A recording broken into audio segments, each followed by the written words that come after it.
Okay, All right. so our goal for the writing part of it is for them to write their opinion, what they think.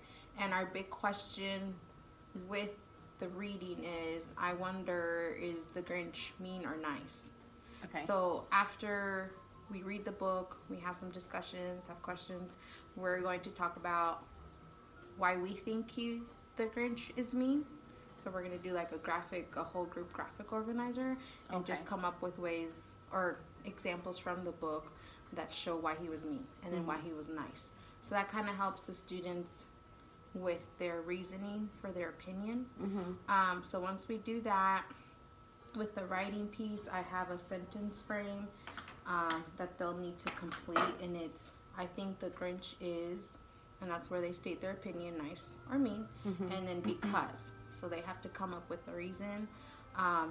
Before they even start writing, I want them to tell me orally what the reason is, and then help them out kind of stating the sentence from the beginning. Okay. So that's our goal. If they can tell me what their opinion is, and then why they think that way. Okay. And so when you say mean or nice, are those the only two options they will have to write, or can they come up with other words to describe the Grinch? Or what they think of the Grinch? Just those two. Okay. Yeah, those are I kind of just want to focus it on those two.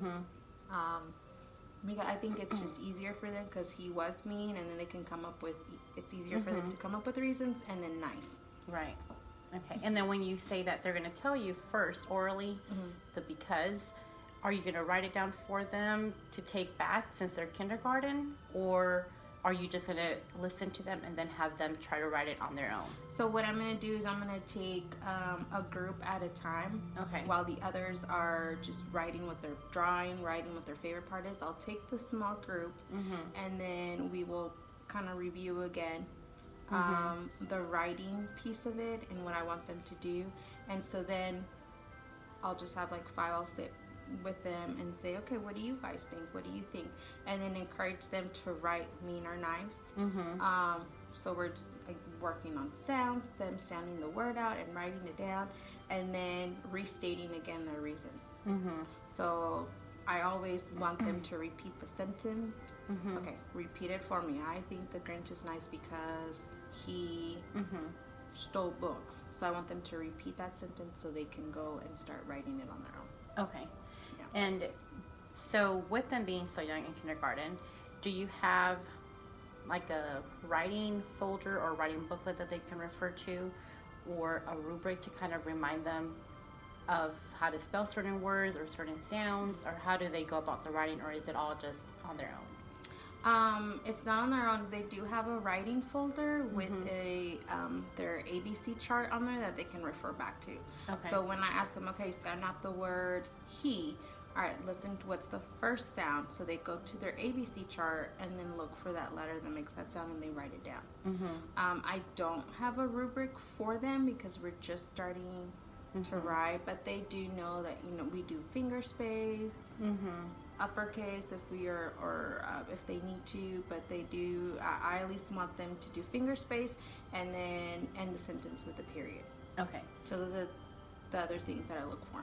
Okay. And in that, do you ever put it on, like for this lesson, do you have it up somewhere in your room that they can refer to, or that you refer to when you're giving those instructions? Or at this point, are they ready to kind of just look and see? I think they're ready to look and see. I have a sentence on the board that we do for morning work. So then they'll have a sentence, and I'll say, okay, when we have a sentence, we want to make sure our readers know that it stops, so they know to do that period. So yeah, so they can, for the most part, I think at this point, some of my kids know what to do. And it's just like the lower kids that I need to really work on and scaffold and model it. But before I even get into the writing, I model it for them. Okay. Like before we do that, I tell them, okay, this is what our goal is for writing, and I'm going to show you how I want you to do it. So I do mine, and I show it on the document camera so they can see it. This is what I'm looking for. Here are my finger spaces. This is my period. I also go into, oh, these are small letters, these are tall letters, these are letters that fall, so just different things like that. So they have that to look at. So. Okay. And then when looking at like the data or how to assess what they're doing, because I mean writing does encompass a lot. What I think that it's important for you to focus on one or two things during that writing prompt.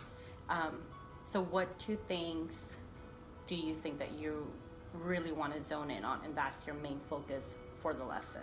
So my main focus is for them to state their opinion, and then to give me a reason. Okay, and then stating, you mean orally? Orally, yes. Okay.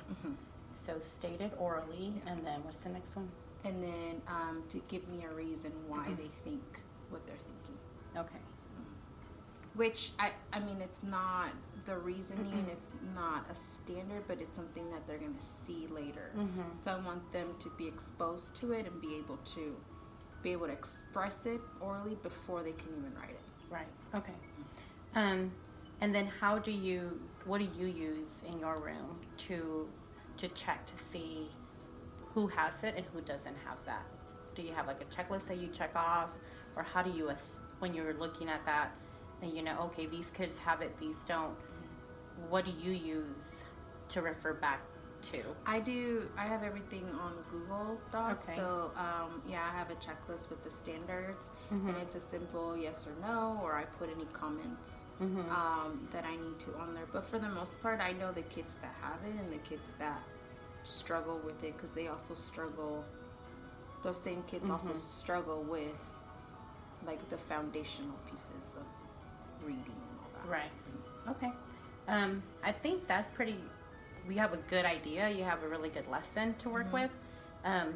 So we can go ahead and just kind of move on then. And then I won't be in for the part of the reading. I'll just do the writing.